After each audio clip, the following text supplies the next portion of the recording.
Ser podcast.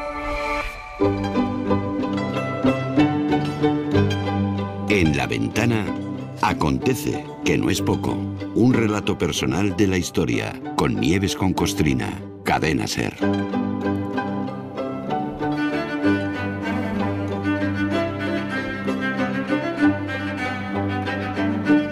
Hoy volvemos a asomarnos al abismo de la Guerra Civil Española, aquella guerra larga y cruenta provocada por un golpe de Estado que al fallar agravó un conflicto que se acabó llevando por delante centenares de miles de vidas. Y lo que vendría después, con la dictadura de Franco. Este mes, más que nunca, hay que recordarlo. Pero hoy, igual que ayer, seguimos con los ojos puestos en algo muy concreto. En el Museo del Prado, en la operación para salvar los tesoros artísticos que ya albergaba en aquel funesto 1936. Nieves, buenas tardes. Hola, buenas tardes, Carlas. ¿Qué noviembre, eh? Vaya noviembre, Bueno, sí. bueno. Sí. Tras la previa de ayer, pues hoy sí vamos a ir al meollo de la cuestión. Y el meollo era poner en marcha la operación para salvar al Greco, a Velázquez, a Goya, a Tintoretto, al Bosco, porque todos ellos podían acabar con, si seguían ahí en Madrid, con los bombardeos que ordenó Franco sobre la ciudad. Habían pasado casi 4 meses desde el fallido golpe de Estado de Franco y los militares pues ya tenían el país patas arriba. Los bombardeos sobre Madrid por los aviones nazis e italianos eran tan inmisericordes, los cañonazos de los franquistas desde el sur y el oeste de Madrid eran tan intensos que los responsables de Bellas Artes en el gobierno emitieron una orden para el traslado de las obras de arte desde el Museo del Prado a Valencia. No solo por los daños de los bombardeos, que decían, bueno, es que a lo mejor por los bombardeos, no, eran más cosas, porque en una situación de guerra se corría el riesgo de pillaje, claro, de vandalismo, de expolio, sí, claro, sí. O de incluso que aprovechara a alguien el caos y dijera, vamos a planificar un gran robo, ¿no?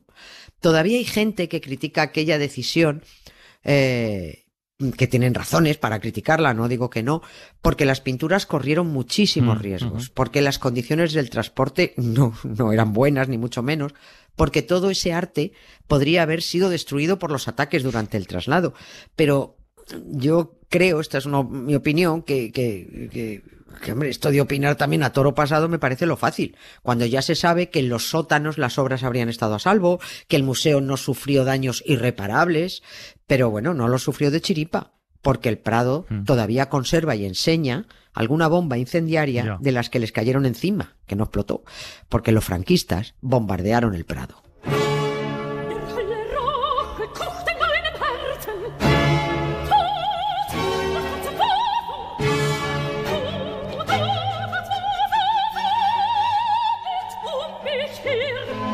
Bueno, y además otra cosa, no debió ser arriesgada, sí, pero no debió ser tan mala idea cuando, según contaste ayer, otros museos, como el Louvre, optaron tiempo después por trasladar su patrimonio artístico, para ponerlo a salvo de la guerra, ¿no? Sí, efectivamente. Y lo hizo el Louvre, y el Museo Británico también evacuó muchas de sus obras durante los bombardeos nazis de Londres en el 40 y en el 41. Y del Louvre los franceses se lo llevaron todo y lo dejaron pelado. Insisto en lo de ayer. Franceses e ingleses protegieron su patrimonio de un ataque extranjero. España tuvo que proteger su patrimonio del ataque de los propios españoles. Y precisamente porque los franceses trasladaron todas sus obras del Louvre para evitar el expolio nazi, ahora resulta casi gracioso imaginar la cara que se le quedó a Hitler cuando le dijeron que el museo estaba vacío. Cuando llegó le dijeron que no hay nada, con las ganas que le tenía él a la Mona Lisa. Pero allí no había rastro de la Gioconda, que estuvo 8 años escondida y envuelta en papel impermeable, ni de las grandes obras de David, ni de Delacroix, ni estaba la Venus de Milo, ni la Victoria de Samotracia, que se la llevaron colgando y envuelta en una especie de sacos ahí acolchados. ¿Cómo es la Victoria de Samotracia? Vista al natural, en directo, es una cosa... Es la obra que más me impresiona. Sí, de verdad. Es absolutamente impresionante. Bueno, pues tampoco dejaron rastro de las joyas del emperador Napoleón III. Estas regresaron, pero ahora vuelven a estar en paradero desconocido, la verdad. Claro, el robo del... claro, el robo del otro día. Claro, es verdad. Claro, es verdad. Probablemente están detenidos ellos, pero probablemente estén hasta desmontadas las joyas. Los franceses decidieron evacuar el Louvre antes incluso de empezar la Segunda Guerra Mundial. Y la primera en salir fue la Gioconda, a finales de agosto de 1939, que fíjate, eran 4 o 5 días antes de declararse la guerra. Vete a saber si no tomaron nota de lo que ya había hecho el gobierno de la República en el 36 con el Prado, ¿no? Digo yo, pero bueno, en fin. Pues no diría, yo no te diría que no, porque el Prado fue el primer gran museo en poner en marcha un protocolo de evacuación de sus obras maestras. Fue el primero que lo hizo, antes no se había hecho. Y de organizarlo todo se encargó la Junta de Protección del Tesoro Artístico de la República. Y también el Museo del Prado, es cierto que fue el primer gran museo del mundo en ser bombardeado. Lo cierto es que el gobierno solo podía hacerse cargo de proteger el patrimonio artístico mientras estuviera bajo su control. Y si el gobierno tuvo que huir a Valencia, o quiso huir a Valencia por el avance de los golpistas y de los bombardeos sobre Madrid, pues decidió que no iba a dejar semejante tesoro pictórico en la ciudad. El primer traslado, que esto venía a hacerlo esta semana, este tema, el primer traslado se hizo el 10 de noviembre de 1936, tal que ayer, y aquel primer camión tardó 24 horas en llegar a Valencia por carreteras destrozadas y a 15 kilómetros por hora. Sí, desde luego fue un riesgo. Sí. Llegó hoy, ese camión, los primeros camiones llegaron hoy, 11 de noviembre. Y mientras Madrid resistió, continuaron saliendo obras en camiones. Y no pararon de salir hasta enero de 1939, cuando está documentado el último traslado. Cuando a Madrid ya solo, fíjate, le quedaban solo un par de meses para caer. En total, a lo largo de más de 2 años, 71 camiones trasladaron 1.868 cajas con obras de los más grandes pintores de los últimos 5 siglos. Serà blava i tranquil·la la mar, serà verda i espessa la vall, serà gran i dolça la muntanya, serà un dia que durarà anys. Gent de mar, de valls i de muntanyes, tindran mar i rius i prats i boscos, tindran tot i es parlarà de vida. Les ciutats seran rius plens de gent. Tras hace años que no escuchaba la voz de Ovidio Muñoz. El gran Ovidio hace Muñoz. años que no lo escuchaba. Oye, a todo esto, recordemos por qué decide el gobierno de la República trasladarse a Valencia. Sí, a ver, Valencia era la tercera ciudad más importante de España, estaba mucho más cerca que Barcelona, tenía salida al mar. Era la capital más idónea para instalar el gobierno de la República. Allí tuvieron que instalarse las sedes de los ministerios, aquello fue una locura, se instalaron las sedes de los ministerios, las organizaciones nacionales de los partidos, los sindicatos. Valencia fue sede del gobierno republicano desde el 7 de noviembre de 1936 y durante casi un año, hasta el 31 de octubre de 1937, que fue cuando se empezaron a retirar hacia Cataluña. Y donde iba el gobierno, pues allí querían que fueran las obras de arte del Museo del Prado para mantenerlas controladas. También hacia Valencia huía gran parte de la población civil de Madrid. Por eso Franco ordenó el bombardeo de esa vía de escape, que a su vez era entrada de alimentos y otros suministros a la ciudad. Mira, verás un detallito para conocer a este criminal de Franco. En octubre de 1936, estando en su cuartel general de Salamanca, Franco recibió un informe que decía, comillas, en Madrid faltan víveres y la gente está horas y horas en largas colas formadas, volviéndose muchas veces a sus casas sin haber obtenido alimento alguno. La población civil huye a Valencia. Cierro las comillas. Respuesta de Franco a este informe.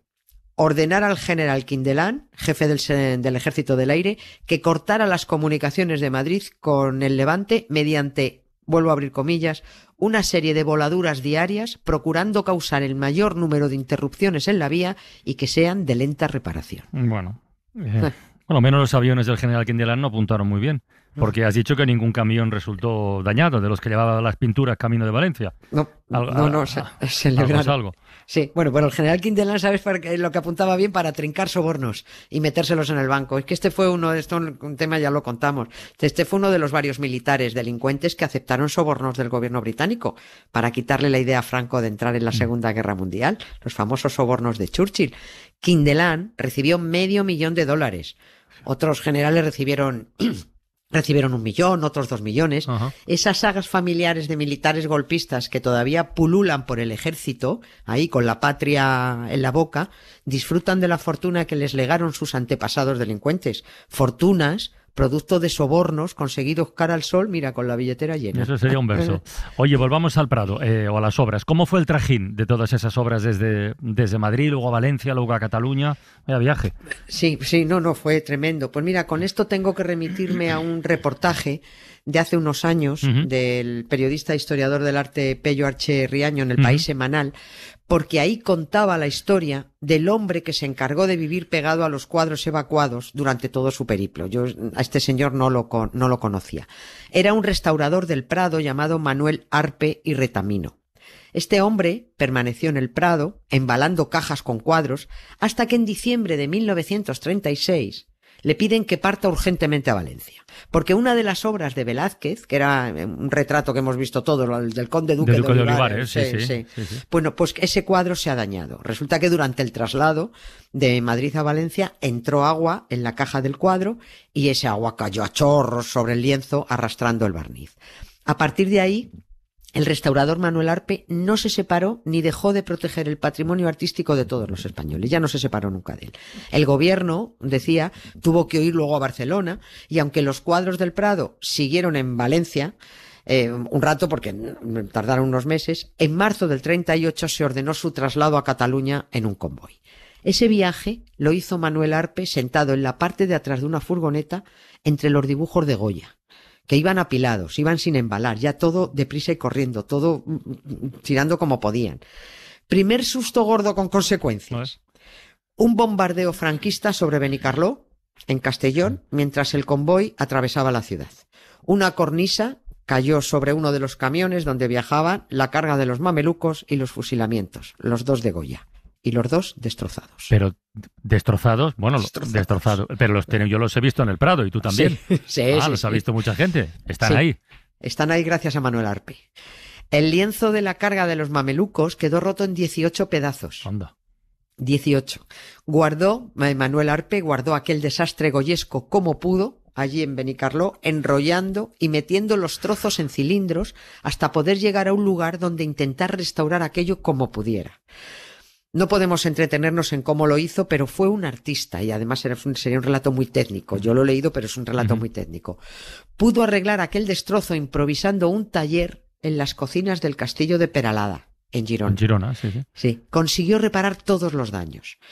Por cierto, cuando un año después el dictador Franco, ya encajado en su trono dictatorial, preguntó cómo se habían dañado esos dos Goyas, el restaurador no se atrevió a decirle que se los había cargado él, Franco, y sus bombardeos. Le dijo que fue por un accidente de tráfico. Oye, y algún otro susto habría, ¿no? Porque has dicho que este de Benicarló fue el primero. Sí. No, el viaje fue de susto en susto. No. Con aquel restaurador sufriendo por unas obras que también iban sufriendo mucho, los baches, los volantazos, los bombardeos, algunas obras sin embalar bien. Pero otro susto de los gordos fue al pasar por el puente de Tortosa, porque las meninas no daban la altura. Pasaron todos los grecos, todos los zurbaranes, pasó hasta Carlos V a caballo, pero a Velázquez se le fue la mano con la altura de las meninas y ese no pasaba, porque iba encima de los camiones. El oficial al mando del convoy, con la prisa que llevaban y con los ataques, quería arrancar el lienzo del marco, enrollarlo y a tomar vientos, y tirar como pudieran, pues para poder seguir avanzando. Pero al restaurador le dieron sudores. Consiguió convencerle para bajar del camión aquella gran caja y que varios soldados la pusieran sobre rodillos y la llevaran rodando por el suelo al otro lado del puente. Bueno, pues al final se consiguió. Lo siguiente ya fue que aquel convoy de 71 camiones cargando con la más importante y valiosa colección de pinturas del mundo, pues ya entonces, ya pasados son los variados sustos, ya se vio circulando en un inmenso atasco humano, claro, entre miles y miles de españoles. Estamos hablando del 39 ya, ¿no? Exactamente, claro. En febrero y marzo del 39, gentes, y entre ellos los cuadros, intentaban llegar a Francia para huir de la represión y los asesinatos franquistas. Por fin, cuando pasaron la frontera, los cuadros del Prado estaban a salvo. Y no precisamente gracias a los franquistas que bombardearon el museo. Eso sí, bien que presumieron después del patrimonio que había salvado la República. Que ese patrimonio que tuvo que regresar a España para que luciera de nuevo, donde todavía luce, que es en el Museo del Prado. Sí. Digo yo, no sé, hoy ya no podemos, pero habrá que contar cómo fue el regreso. Sí, ya podremos, sí, que ya te digo yo que fue menos accidentado.